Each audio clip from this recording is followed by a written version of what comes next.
Qualche anno fa, a Pieve di Teco, conobbi Sergio. Mi colpì subito per il suo modo di porsi, cordiale, maschietto e sicuro. Fu così che decisi di andargli a far visita nel suo laboratorio, dove costruisce rastrelli di legno. Un tempo, per le scarse disponibilità economiche, in molti se li autocostruivano. Tu soldi non venivano, eh? Niente, ma niente, proprio una cosa...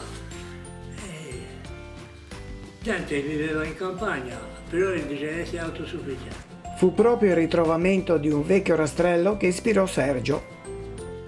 Questo rastrello strusciava, dico, prova a fare. Ho montato in portolino, miracolo qua, però non lei mettevi qua pure.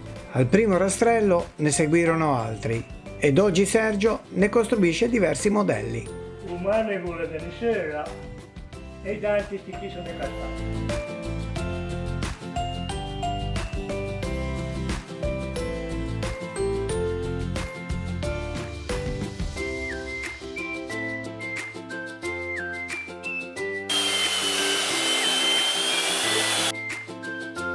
Ogni passaggio viene eseguito con estrema precisione.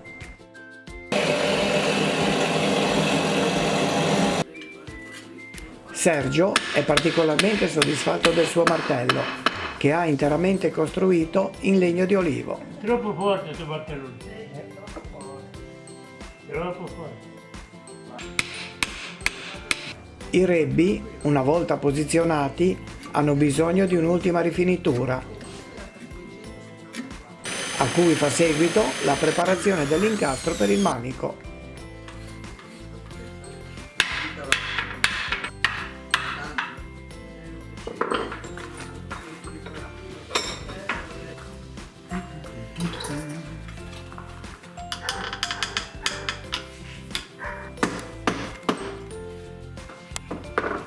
Noi chiamiamo rastrelli bastardi, questi qui. Perché non sono né da fare né da fiato. Solo per questa cosa lì.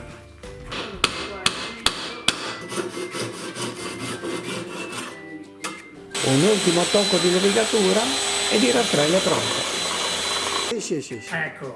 Oh, tante grazie, veramente bellissimo.